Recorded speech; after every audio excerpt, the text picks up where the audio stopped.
दोस्तों आज की वीडियो में हम आपको बताएंगे कि परवीन शाकर कौन थी, ये कितनी पढ़ी लिखी थी, काम क्या करती थी, इनकी जवानी में मौत कैसे हुई, इनके बेटे ने इंटरव्यू में इनकी ज़िंदगी के कौन से राज बताए, परवीन शाकर अकेले में क्या गुनगुनाती थी, परवीन की मौत के बाद मुराद को किसने सपोर्ट किया, परवीन शाकर के बेटे मुराद के कितने बच्चे हैं, यही सब मौज़ूआत हमारी वीडियो का मौजू है। चलते हैं वीडियो की तरफ। इब्तदाई हालात।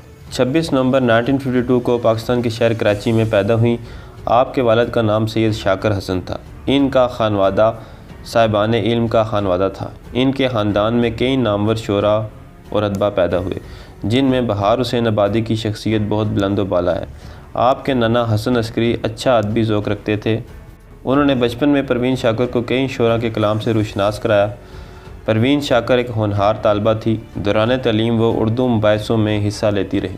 इसके साथ साथ वो रेडियो पाकिस्तान के मुख्तलिफ़ इल्मी अदबी प्रोग्रामों में शिरकत करती रही।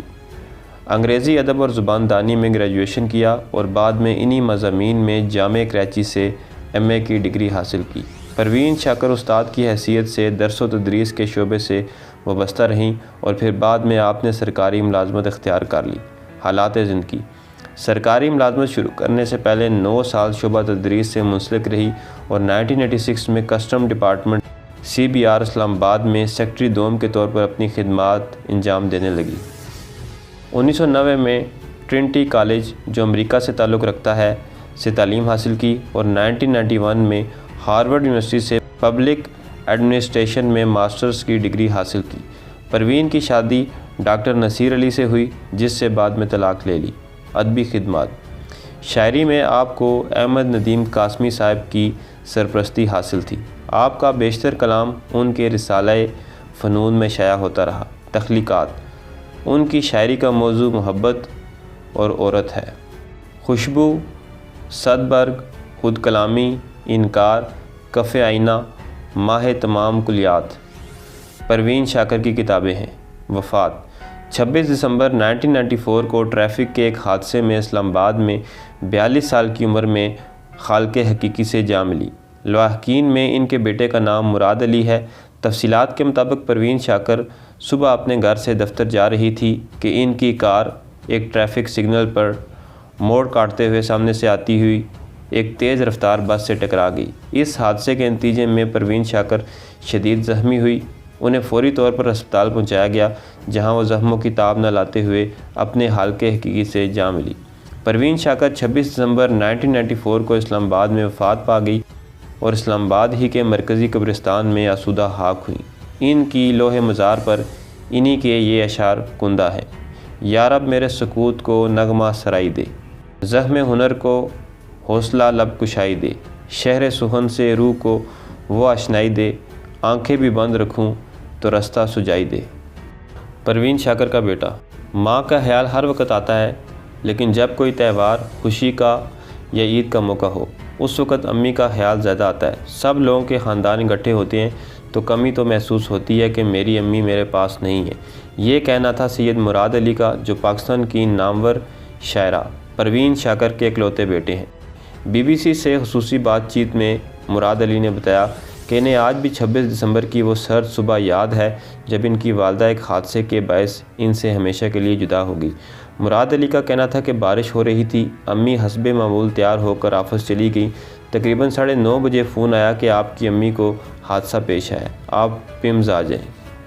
मुराद ने फ़ौरन परवीन शाकर की करीबी दोस्त परवीन कादर आगा को फ़ोन किया। वो हस्पताल आ गई। मुराद बताते हैं कि उस दिन बारिश हो रही थी और ट्रैफिक सिग्नल काम नहीं कर रहे थे और बस ने इनकी कार को टक्कर मार दी।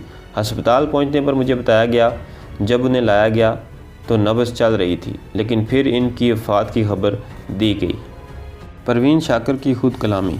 मुराद को अपनी वालदा परवीन शाकर की ज़िंदगी के वो लम्हात भी याद हैं जब वो खाने के बाद चहलकदमी करते हुए शायरी किया करती थी। अम्मी को टहलने का बड़ा शौक़ था, ख़ास तौर पर खाने के बाद वो खुद कलामी करती। शायद वो शेर पढ़ती थी या शायद शेर दोहरा रही होती थी। मुराद बताते हैं कि वो इन लम्हों में सोच रही होती थी जब इनको कोई चीज़ अच्छी लगती थी तो वो अपनी डायरी में लिख लेती थी। इनकी 1-2 डायरियाँ थी जो नामुकम्मल थी। मुराद अली ने बताया कि परवीन शाकर की ये अधूरी शायरी मुरतब करवाने के बाद कफ़े आईना के नाम से शाया हुई اپنی اس کتاب کا نام پروین شاکر پہلے ہی طے کر چکی تھی۔ میری بیٹیاں پوچھتی ہیں دادی کیسی تھی۔ مراد نے اپنی والدہ کے نام کو اپنی آواز میں شامل رکھنے کے لیے اپنی بڑی بیٹی کے نام کا ایک حصہ پروین رکھا ہے۔ ان کا کہنا تھا میری 2 بیٹیاں ہیں، بڑی کا نام شانزے پروین علی ہے، وہ 7 سال کی ہیں۔ پروین نام میں نے امی کی نسبت سے رکھا ہے اور دوسری کا نام آریہ ہے۔ وہ پوچھتی ہیں اپنی دادی کے بارے میں۔ گھر میں کئی جگہوں پر ان کی تصویری میڈل وغیرہ لگے ہوئے ہیں، تو وہ پوچھتی ہیں کہ یہ کون ہے۔ میں کہتا ہوں کہ آپ کی دادی جان ہے، تو اس وقت یہ افسوس ہوتا ہے کہ امی مل نہیں سکی۔ اس وقت امی کا بہت خیال آتا ہے، کاش اس وقت وہ یہاں پر ہوتی تو ان بچوں سے ان کا تعلق ہوتا۔ پروین شاکر کی وفات کے بعد حکومت نے مراد کی تعلیم کا بیڑا اٹھایا۔ مراد علی کا کہنا تھا امی کے جانے کے بعد بہت تنہائی محسوس کی، کیونکہ میرا نہ کوئی بھائی تھا اور نہ بہن۔ ایسے میں میری خالہ اور نانی میرے پاس اسلام آباد آ کر رہنے لگی۔ پروین شاکر کی وفات کے بعد ان کے دوستوں نے حتی الامکان کوشش کی کہ وہ انہیں ماں کی کمی محسوس نہ ہونے دیں۔ مراد کا کہنا تھا مجھے امی کے دوستوں نے مل کر پالا ہے، اگرچہ ماں کا کوئی نعم البدل تو نہیں ہوتا، لیکن امی کے دوست میرا خاندان بن گیا اور ان کے بچے میرے کزنز۔ مراد کے بقول پروین قادر آغا نہ صرف ان کی والدہ کی ہم نام تھی، بلکہ انہوں نے ان سے ماں جیسی محبت بھی کی۔ پروین شاکر کی سرکاری ملازمت کی وجہ سے انہیں اسلام آباد میں مختلف جگہ پر سرکاری گھر ملے۔ وفات سے قبل جو آخری مکان انہیں ملا وہ G10-2 میں تھا۔ مراد کا کہنا تھا جب امی کی وفات ہوئی تو حکومت نے یہ مکان میرے پاس رہنے دیا جب تک میں گریجویشن کر لوں، تو یہ بڑا سہارا بنا۔ مراد کی تعلیم کا بیڑا بھی حکومت وقت نے اپنے ذمہ اٹھا لیا۔ مراد نے بتایا اس وقت کی وزیراعظم بینظیر بھٹو نے میرے لیے ماہانہ 60,000 روپے وظیفہ مقرر کر دیا، جو میرے لیے بہت مددگار ثابت ہوا اور میں تعلیم مکمل کر سکا۔ اسلام آباد میں تدفین کا فیصلہ۔ مراد کہتے ہیں کہ چونکہ پروین شاکر نے اپنی زیادہ تر زندگی اسلام آباد میں گزاری، اس لیے بڑوں نے اسلام آباد میں تدفین کا فیصلہ کیا جس میں وہ شامل نہیں تھے۔ مراد علی بتاتے ہیں امی کی تدفین اسلام آباد کے H8 قبرستان میں کی گئی، کیونکہ انہوں نے ساری زندگی یہاں پر گزاری۔ ان کے دوست اور ملنے والے زیادہ تر یہاں پر تھے۔ مراد بتاتے ہیں جنازے میں کافی لوگ آئے تھے، بیوروکریٹ، شاعر، ان کے آفس کے لوگ، میری نانی اور خالہ بھی کراچی سے آئی تھی، اور اس دن میرے والد صاحب بھی آگے تھے۔